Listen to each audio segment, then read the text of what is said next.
Is it true that the Prophet ﷺ said that if a woman is a leader, the country is going to go to ruin?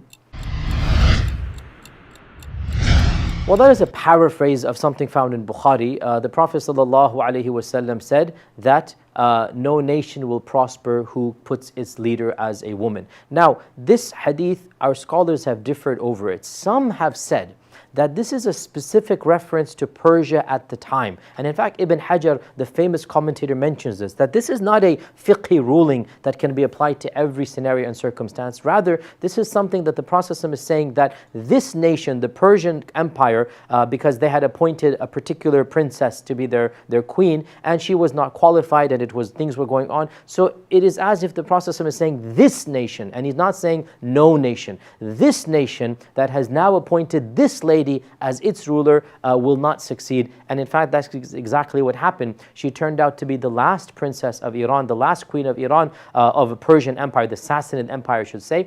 And the Sassanid Empire collapsed after that, and eventually the Muslims conquered it. So some scholars say this was a prediction, and that seems to be the case. As for our times, and issues of this nature, really these are fatwas that should be sought directly from ulama of a particular country and time.